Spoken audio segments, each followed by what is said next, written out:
ሰላም እንዴት ናችሁ? እኔ ሚልጌች ነኝ። ወደ ቻናላችን እንኳን በደህና መጣችሁ። ከመጀመራችን በፊት አንድ ትንሽ ጥያቄ አለኝ። ዛሬ የሚቀርቡትን የእግር ኳስ መረጃዎች ከማንም በፊት ማግኘት ትፈልጋላችሁ? ከሆነ አሁኑኑ ይህን ቪዲዮ ላይክ አድርጉ፣ ቻናሉን ሰብስክራይብ በማድረግ የማሳወቂያውን ቤል ያብሩ። እንዲሁም ከቪዲዮ መጨረሻ ላይ የእናንተን ሀሳብ በኮሜንት መጻፍ አትርሱ። ሁሉንም አነባለሁ፣ በተቻለኝም መጠን መልስላችኋለሁ። እንግዲህ ብዙ ጊዜ ሳናጠፋ ወደ ዛሬው ዜናዎችን እንግባ።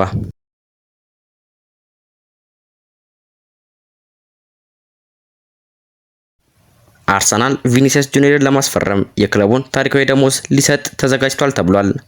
እንደዛ ቴሌግራፍ ዘገባ ከሆነ አርሰናል የብራዚሉን ኮከብ ቪኒሲየስ ጁኒየርን ወደ ኤሚሬትስ ለማምጣት በክለቡ ታሪክ ከፍተኛ ደሞዝ ለመክፈል ዝግጁ ሆኗል ተብሏል። ዘገባው እንደሚለው አርሰናል ተጫዋቹ በአሁኑ ሰዓት በሪያል ማድሪድ የሚያገኘውን በሳምንት 400,000 ዩሮ ደሞዝ እንኳን ለማለፍ ፈቃደኛ ነው።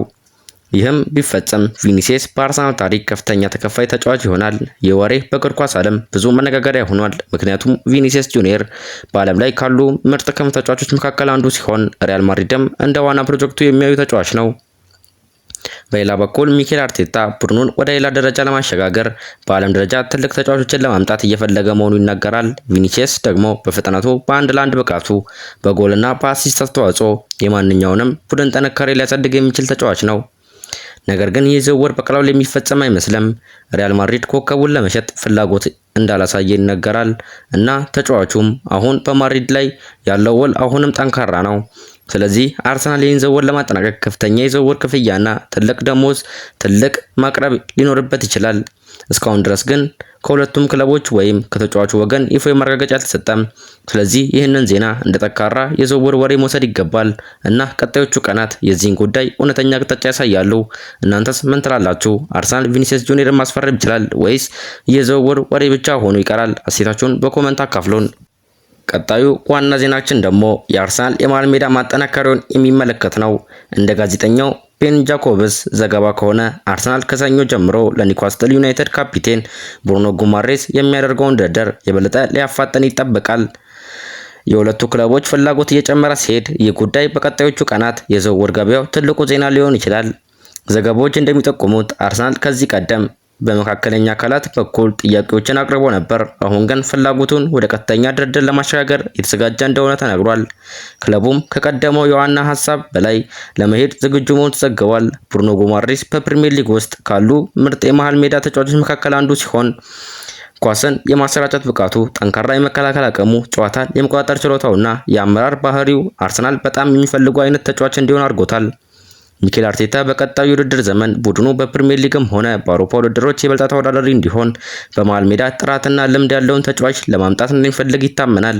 ቡድኑም ከዚህ መስፈርት ጋር በሚገባ የሚስማማ ተጫዋች ነው። በሌላ በኩል ኒውካስትል ዩናይትድ ካፒቴኑን ለማቆየት ፍላጎት እንዳለው ተዘግቧል።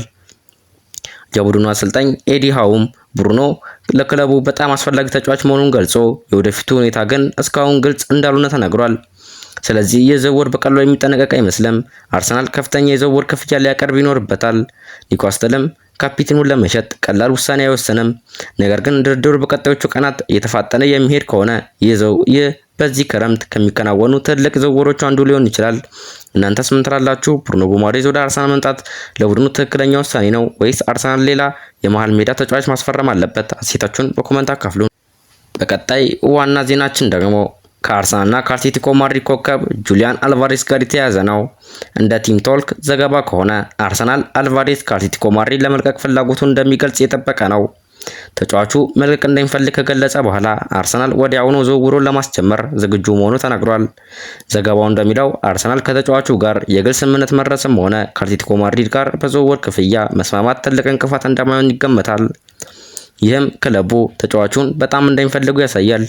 ጁሊያን አልቫሬስ በዓለም ላይ ካሉ ሁለገብ አጥቂዎች መካከል አንዱ ሲሆን በመሃል አጥቂነት፣ በክንፍና ከኋላ ሆኖ የማጥቃት ሚናም መጫወት ይችላል። ፍጥነቱ፣ ጎል ማስቆጠር ብቃቱ፣ ከቡድኑ ጋር የሚያደርገው ቅንጅትና ያለ ኳስ የሚሰራው ጫና በሚኬል አርቴታ የአጨዋወት ዘይቤ ውስጥ በጣም የሚስማማ ተጫዋች ያደርጉታል። ነገር ግን ይህ ዝውውር የሚወሰነው በአልቫሬዝ ራሱ ውሳኔ ነው። እስካሁን ድረስ የተጫዋቹ ቅድሚያው ወደ ባርሴሎና መሄድ መሆኑ ተነግሯል። ይህም ለአርሰናል ዝውውሩን እንዲያጠናቅቅ ቀላል እንደማያደርገው ያሳያል። በሌላ በኩል አርቴታ በቀጣዩ ውድድር ዘመን ቡድኑ የጎል አቅሙን የበለጠ ለማሳደግ ከፍተኛ ደረጃ ያለ አጥቂ ለማስፈረም ፍላጎት እንዳሉ ይናገራል። ጁሊያን አልቫሬዝም በዚህ ዝርዝር ውስጥ ከፍተኛ ቦታ እንደያዘ ተዘግቧል።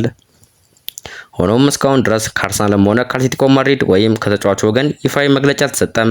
ስለዚህ ይህ ዜና እንደተቃራ የዝውውር መውሰድ ይገባል እንጂ እና በቀጣዮቹ ቀናት የተጫዋቹ ውሳኔ የዝውውሩን አቅጣጫ ሊወስን ይችላል። እናንተስ ምን ትላላችሁ? ጁሊያን አልቫሬዝ ወደ አርሰናል ቢመጣ ለአርቴታ ቡድን ትልቅ ጥንካሬ ይሆናል ወይስ በመጨረሻ ባርሴሎናን ይመርጣል? ሀሳባችሁን በኮሜንት አካፍሉን። ወደ ቀጣይ ዜና አለፍን። ቀጣዩ ዜና ደግሞ ከቶተንሃም ሆትስፐር ተከላካይ ክርስቲያን ሮሜሮ ጋር የአርሰናል ስም በሰፊው እየተያያዘ ነው። እንደ ኮሪየር ዴሎ ስፖርት ዘገባ ከሆነ አርሰናል በድንገት ለአርጀንቲናዊ ተከላካይ ፍላጎት አሳይቷል። ይህ ዜና ብዙ የእግር ኳስ ደጋፊዎችን አስገርሟል። ምክንያቱም አርሰናል በቀጥታ ከቶተንሃም ተጫዋች ማስፈረም ብዙ ጊዜ የማይታይ ጉዳይ ነው። ዘገባው እንደሚለው አርሰናል ብቻ ሳይሆን ኢንተር ሚላን እና ባርሴሎናም የሮሜሮን ሁኔታ በቅርብ የተከታተሉ ይገኛሉ። ተጫዋቹ ደግሞ ወደ ጣሊያን ሴሪ በመመለስ ክፍት መሆኑ ተነግሯል። ቶተንሃምም ለሮሜሮ በአሁኑ ጊዜ 42.5 ሚሊዮን ፓውንድ አካባቢ እንደሚጠይቅ ተዘግቧል። ሆኖም ዝውውሩ በእውነት ከተቃረበ ክለቡ የሚጠይቀውን ዋጋ ዝቅ ሊያደርግ እንደሚችል ተጨምሮ ይነገራል። ክርስቲያን ሮሜሮ በጠንካራ የመከላከል ብቃቱ፣ በአየር ኳሶች ላይ ባለው አቅም፣ በግጭቶች ውስጥ በሚያሳዩ ድፍረትና ኳስን ከኋላ በጥሩ ሁኔታ በማስጀመር ከፕሪሚየር ሊጉ ምርጥ ማዕከላዊ ተከላካዮች አንዱ ተደርጎ ይቆጠራል። በሌላ በኩል አርሰናል በዚህ ክረምት ቡድኑን ከሁሉም በላይ ለማጠናከር እየሰራ ነው። ስለዚህ በተከላካይ ክፍልም ተጨማሪ ጥራትና ልምድ ያለው ተጫዋች ማምጣት ከእቅዱ ውስጥ አንዱ ሊሆን ይችላል። ሆኖም ይህ ዝውውር እስካሁን በመጀመሪያ ደረጃ ላይ ያለ ወሬ ብቻ ነው። አርሰናል ከቶተንሃም ወይም ከተጫዋቹ ወገን ይፋዊ ማረጋገጫ አልወጣም። በተጨማሪም ቶተንሃምም ቁልፍ ተጫዋቹን ለቀጥታ ተፎካካሪ አርሰናል ለመሸጥ ፈቃደኛ ይሆናል ወይስ አይሆንም የሚለው ትልቅ ጥያቄ ይሆናል። እናንተስ ምን ትላላችሁ? አርሰናል ክርስቲያን ሮሜሮን ቢያስፈርም ለመከላከል ትልቅ ጥንካሬ ያገኛል ወይስ የዝውውር ፈጽሞ የማይሳካ ወሬ ነው? አስተያየታችሁን በኮሜንት አካፍሉን። ቀጣዩ ዜና ደግሞ አርሰናል ቡርኖን ካስፈረመ አሌክስ ስኮት ላይ ያተኩራል። አርሰናል የመሃል ሜዳውን ለማጠናከር ያዘጋጀውን አማራጭ እቅድ የሚመለከት ነው። እንደ ቲም ቶክ ዘገባ ከሆነ አርሰናል ለብሩኖ ጉማሬዝ የሚያደርገው ጥረት ካልተሳካ ትኩረቱን ወደ ቦርንሞስ የመሃል ሜዳ ተከላካይ አሌክስ ስኮት እንደሚያዞር ተዘግቧል። ይህ የሚያሳየው አርቴታ በዚህ ክረምት የመሃል ሜዳውን ለማጠናከር ከዋና ቅድሚያዎቹ አንዱ እንደሆነ ነው። ብሩኖ ጉማሬዝ ካልተገኘ ግን ክለቡ ሳይዘገይ ወደ ሌላ የጥራት አማራጭ ለመሄድ ተዘጋጅቷል። አሌክስ ስኮት በእንግሊዝ ካሉ ተስፋ ሰጪ ወጣት ተጫዋቾች መካከል አንዱ ሲሆን በኳስ ቁጥጥር፣ በፈጣን ውሳኔ፣ በፈጠራና ከመከላከል ወደ ማጥቃት ጨዋታን በፍጥነት በማሸጋገር የሚታወቅ ተጫዋች ነው። በአርቴታ የአጨዋወት ስልት ውስጥ በቀላሉ ሊገባ ይችላል ተብሎ ይገመታል። ዘገባው በተጨማሪም እንደሚለው ቼልሲ ቀደም ብሎ ለአሌክስ ስኮት 64 ሚሊዮን ዩሮ የሚገመት ጥያቄ ማቅረቡ ተነግሯል። ይሁን እንጂ ቦርንሞስ ተጫዋቹን ለመሸጥ ፍላጎት እንደሌለው ተዘግቧል። ምንም እንኳን ውሉ እየተቃረበና አዲሱን ለመፈረም ፈቃደኛ እንዳልሆነ ቢናገርም፣ ስለዚህ አርሰናል ብሩኖ ጉማሬዝን ማስፈረም ካልቻለ አሌክስ ስኮት የክለቡ ዋና ኢላማ ሊሆን ይችላል። ሆኖም ይህም ቀላል ዝውውር አይሆንም፣ ምክንያቱም ቦርንሞስ ተጫዋቹን ለማቆየት ጠንካራ አቋም መያዙ ተነግሯል። እስካሁን ድረስ ከአርሰናልም ሆነ ከቦርንሞዝ ወይም ከተጫዋቹ ወገን ይፋ መግለጫ አልወጣም። ስለዚህ ይህን ዜና እንደ ዝውውር ወሬ መውሰድ ይገባል። እናንተስ ምን ትላላችሁ? አርሰናል ብሩኖ ጉማሬዝን ካስፈረመ አሌክስ ስኮት ጥሩ አማራጭ ይሆናል ወይስ ሌላ የመሃል ሜዳ ተጫዋች ማስፈረም አለበት? ሀሳባችሁን በኮሜንት አካፍሉን። ሌላኛው ዜናችን ደግሞ ከፈረንሳዊ ክለብ ፓሪስ ሴንት ጀርመን እና ከወጣቱ ኮከብ ብራድሊ ባርኮላ ጋር የተያያዘ ነው። እንደ ጋዜጠኛው ፋብሪስ ሃውኪንስ ዘገባ ከሆነ ባርኮላ ከፒኤስጂ የቀረበለትን አዲስ ውል የማራዘሚያ ጥያቄ ከ3 ወራት በፊት ውድቅ አድርጎታል ተባለ። ይህም እስካሁን ድረስ አዲስ ስምምነት እንዳልተደረሰ ያሳያል። ይህ ዜና በአውሮፓ የዝውውር ገበያ ላይ ትልቅ ትኩረት ስቧል። ምክንያቱም ባርኮላ በአሁኑ ጊዜ ከአውሮፓ ምርጥ ወጣት ክንፍ ተጫዋቾች መካከል አንዱ ተደርጎ ይቆጠራል። ፍጥነቱ፣ የአንድ ለአንድ ብቃቱ፣ የጎል ዕድል የመፍጠር ችሎታውና በወሳኝ ጨዋታዎች የሚያሳየው አቋም ብዙ ትልቅ ክለቦች እንዲከታተሉት አድርጓል። የውል ማራዘሚያው አለመቀበሉ ወዲያውኑ ከፒኤስጂ መልቀቁን አረጋገጠም። ሆኖም የወደፊቱን ሁኔታ ጥያቄ ውስጥ ያስገባል እና ሌሎች ትልቅ ክለቦች ይህን ሁኔታ በቅርብ እንዲከታተሉ ይገምታል። በሌላ በኩል ፒኤስጂ ባርኮላን ከወደፊት ፕሮጀክቱ ዋና አካል አድርጎ እንደሚያዩ ይነገራል። ስለዚህ ክለቡ ተጫዋቹን ለማቆየት አዲስ ጥረት ሊያደርግ ይችላል ወይም በቀጣዮቹ ወራት ከተጫዋቹ ጋር ተጨማሪ ድርድር ሊያካሂድ ይችላል። እስካሁን ድረስ ግን ባርኮላ ክለቡን ለመልቀቅ ይፋዊ ጥያቄ አላቀረበም። እንዲሁም ፒኤስጂ ተጫዋቹን ለመሸጥ ዝግጁ መሆኑን የሚያሳይ መግለጫ አልሰጠም። ስለዚህ እነዚህ ዜና በዚህ ደረጃ እንደ ዝውውር ወሬ መውሰድ ይገባል። እናንተስ ምን ትላላችሁ? ብራድሊ ባርኮላ በመጨረሻ ከፒኤስጂ ጋር አዲስ ውል ይፈርማል ወይስ በቀጣዩ የዝውውር ገበያ ወደ ሌላ ትልቅ ክለብ ያመራል? አስተያየታችሁን በኮሜንት አካፍሉን። ሌላኛው ዜና ደግሞ ማንቸስተር ዩናይትድ ሎሬን ቹዋሚኒ ፍላጎቱን አልተወም ተባለ። እንደ ዘገባዎች ከሆነ ማንቸስተር ዩናይትድ ፈረንሳዊን ተጫዋች ለማስፈረም ያለውን ፍላጎት አላቋረጠም። ቹዋሚኒ በአሁኑ ሰዓት በሪያል ማድሪድ ደስተኛ መሆኑ ቢናገርም ዩናይትድ ሁኔታውን በቅርብ ይከታተል ይገኛል። ተጫዋቹ ከማድሪድ የወደፊት እቅድ ውጪ ከሆነ ብቻ ከክለቡ ለመልቀቅ ሊያስብ እንደሚችል ተገልጿል። ሎሬን ቹዋሚኒ ከዓለም ምርጥ የመከላከል አማካኞች መካከል የሚቆጠር ተጫዋች ነው። በመሃል ሜዳ ኳስ የማስመለስ ብቃቱ፣ አካላዊ ጥንካሬው፣ የጨዋታ ንባቡና በግፊት ውስጥ የመጫወት ችሎታው በዩናይትድ ዘንድ ከፍተኛ ፍላጎት እንዲያሳድርበት አድርጓል። ዩናይትድ በመሃል ሜዳው የተረጋጋና የዓለም ደረጃ ያለው ተጫዋች ለማምጣት እየፈለገ ሲሆን ቹዋሚኒ ከክለቡ ፍላጎት ጋር የሚስማማ አማራጭ ነው። ነገር ግን ይህን ዝውውር ለማጠናቀቅ ትልቅ የዝውውር ክፍያ ሊያስፈልግ ይችላል። በተጨማሪም የተጫዋቹ ደሞዝ እና የሪያል ማድሪድ የሚጠይቀው ዋጋ ማንቸስተር ዩናይትድን ሊያስቸግረው እንደሚችል ተገልጿል። ሪያል ማድሪድም በቀላሉ ቁልፍ ተጫዋቹን ለመሸጥ ፍላጎት እንደሌለው ይታመናል። ስለዚህ የቹዋሚኒ ወደ ኦልድ ትራፎርድ መምጣት አሁን በድርድር ደረጃ ላይ ያለ ነገር ሲሆን የሪያል ማድሪድ ውሳኔና የተጫዋቹ ፍላጎት ዋና ሚና ይጫወታሉ። አሁንም ሌላኛው ዜናችን ከማንቸስተር ዩናይትድ የአጥቂ ክፍል ማጠናከሪያ እቅድ ጋር የተያያዘ ነው። እንደ ዘሰን ዘገባ ከሆነ ማንቸስተር ዩናይትድ ጆሹዋ ዚርክዜ ከኦልድ ትራፎርድ በዚህ ክረምት የሚለቅ ከሆነ ወደ አስቶን ቪላው አጥቂ ኦሊ ዋትኪንስ ሊያመራ እንደሚችል ተዘግቧል። የእንግሊዝ ብሔራዊ ቡድን አጥቂው ኦሊ ዋትኪንስ በዩናይትድ የአጥቂ አማራጭ ዝርዝር ውስጥ ከፍተኛ ቦታ እንዳለው ተገልጿል።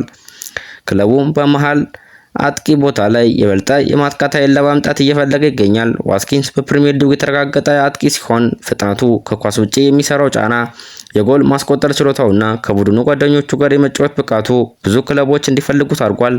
አስቶን ቪላ ግን ቁልፍ ተጫዋቹን በቀላሉ መልቀቅ እንደማይፈልግ ተናግሯል። ሆኖም በአካባቢው 40 ሚሊዮን ዩሮ የሚደርስ ጥያቄ ቀረበ። ሁኔታውን ለማስተዋል ፈቃደኛ ሊሆኑ እንደሚችሉ ተዘግቧል። ለማንቸስተር ዩናይትድ የዝውውር የአጥቂ ችግሩን ለመፍታት አንዱ አማራጭ ሊሆን ይችላል። ቡድኑ በተለይ በጎል ማስቆጠር ላይ የተሻለ ውጤት ለማምጣት የተረጋገጠ የፕሪሚየር ሊግ ልምድ ያለው አጥቂ ማምጣት ይፈልጋል። ነገር ግን ኦሊ ዋትኪንስ ወደ ኦልድ ትራፎርድ የሚያመራበት ሁኔታ እስካሁን የተረጋገጠ አይደለም። የዘርክዜ ወደፊት ሁኔታ፣ የአስቶን ቪላ ውሳኔና የዩናይትድ የዝውውር እቅድ የዚህን ጉዳይ አቅጣጫ ይወስናሉ። ሌላኛው ዜናችን ደግሞ ከማንቸስተር ዩናይትድ እና ከጣሊያኑ ክለብ ሮማ ጋር የተያያዘ ነው።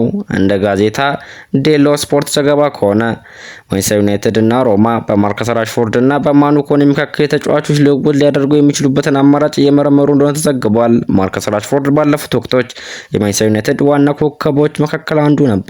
ፍጥነቱ፣ የጎል ማስቆጠር ብቃቱና በክንፍ ላይ የሚያሳየው አደገኝነት ብዙ ደጋፊዎችን አስደስቷል። ነገር ግን በቅርብ ጊዜያት ያለው ሁኔታና የወደፊት እቅዱ ትልቅ ጥያቄ ውስጥ ገብቷል። በሌላ በኩል ማኑ ኮኔ በሴሪያ ካሉ ተስፋ ሰጪ የመሃል ሜዳ ተጫዋቾች መካከል ይጠቀሳል። የአካል ጥንካሬው፣ ኳስን የመሸፈን ችሎታው፣ የማጥቃትና የመከላከል ሚናዎችን ማጣመር መቻሉ ዩናይትድ እንዲፈልጉ አድርጓል። ይሁን እንጂ ይህ ልውውጥ በቀላሉ የሚፈጸም አይመስልም። ዋናው ችግር የራሽፎርድ ደሞዝ ነው። ተጫዋቹ በዓመት የሚያገኘው ከፍተኛ ደሞዝ ሮማን እንደሚያሳስብ ተገልጿል። ሮማ በማኑ ኮኔ እጅግ ከፍተኛ እምነት እንዳላት ይታመናል። ስለዚህ ተጫዋቹ ለመልቀቅ ከዩናይትድ ጋር በተጨማሪ የገንዘብ ስምምነት ሊፈልግ ይችላል። ለማንቸስተር ዩናይትድ ይህ እንቅስቃሴ በአንድ በኩል የአጥቂ ክፍሉን ለመቀየርና በሌላ በኩል መሃል ሜዳውን ለማጠናከር የሚያስችል እድል ሊሆን ይችላል። ሆኖም እስካሁን ድረስ ከሁለቱም ክለቦች ይፋ ማረጋገጫ አልተሰጠም። ስለዚህ ይህ ጉዳይ አሁን ላይ እንደ ዝውውር አማራጭና የድርድር ወሬ መውሰድ አለበት። እናንተስ ምን ትላላችሁ? ራሽፎርድ፣ ማኑ ኮኔ የተጫዋቹ ልውውጥ ቢደረግ ለሁለቱም ክለቦች ጥሩ ውሳኔ ይሆናል? አስተያየታችሁን በኮሜንት አካፍሉን። ሌላኛው ዜና ደግሞ ከሪያል ማድሪድ እና ከአርቢ ላይፕዚግ ወጣት ኮከብ የአንዲዮ ማንዴ ጋር የተያያዘ ነው። እንደ ቤን ጃኮብስ ዘገባ ከሆነ ሪያል ማድሪድ ከአርቢ ላይፕዚግ ጋር የአንዲዮ ማንዴ ዝውውር በቃል ስምምነት ላይ መድረሱ ተገልጿል። የዝውውሩ አንዳንድ ትንሽ የመጨረሻ ዝርዝሮች ብቻ እንደቀሩ ሲነገር፣ ተጫዋቹም ከሪያል ማድሪድ ጋር የ5 ዓመት ውል የሚያገኝበትን የግል ስምምነት ቀድሞ መቀበሉ ተዘግቧል። የአንዲዮ ማንዴ በወጣትነቱ ብዙ ትኩረት እየሳበ ያለ ተጫዋች ነው። የኳስ ችሎታው፣ ፍጥነቱ፣ የጨዋታ እይታውና በጫና ውስጥ የመጫወት ብቃቱ ትልቅ ክለቦች እንዲከታተሉት አድርጓል። ሪያል ማድሪድ በቅርብ ዓመታት ወጣት ተሰጥኦዎችን ለመሰብሰብ በጣም ትኩረት እየሰጠ ያለ ክለብ ነው።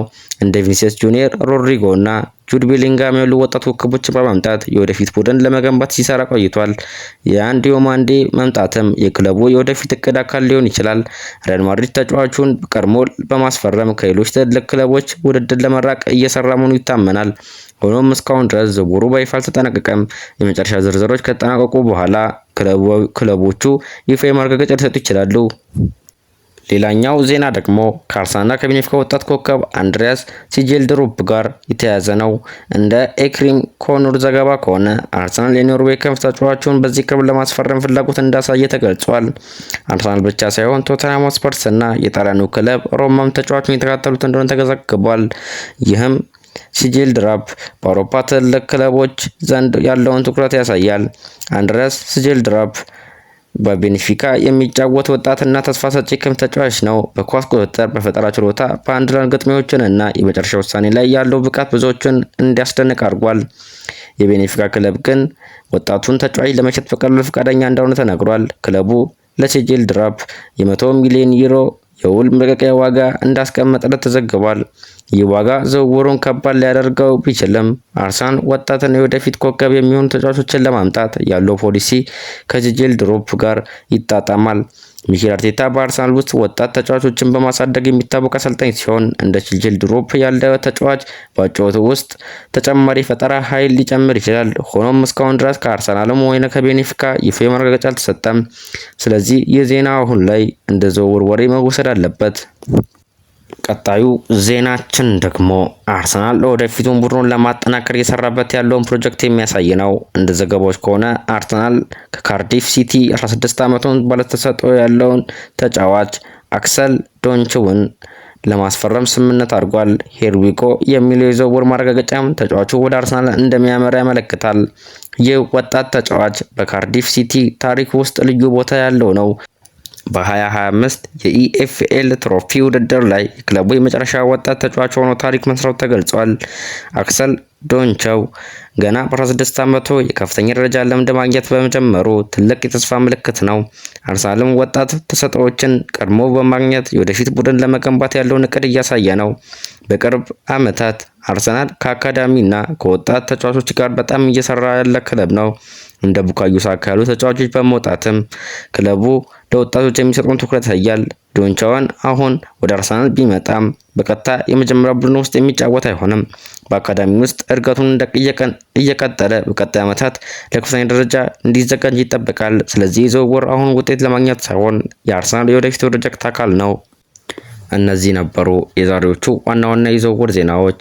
አርሰናል፣ ማንቸስተር ዩናይትድ እና ሌሎች ትልቅ ክለቦችም በዚህ ክረምት ምን እንደሚያደርጉ በቀጣይ እንከታተላለን። እናንተስ ከነዚህ ዜናዎች ውስጥ በጣም ያስደነቃችሁ የትኛው ነው? ቪኒሲየስ ወደ አርሰናል ወይስ ሌሎች ትልቅ ዝውውሮች? አስተያየታችሁን በኮሜንት ላይ አሳውቁን።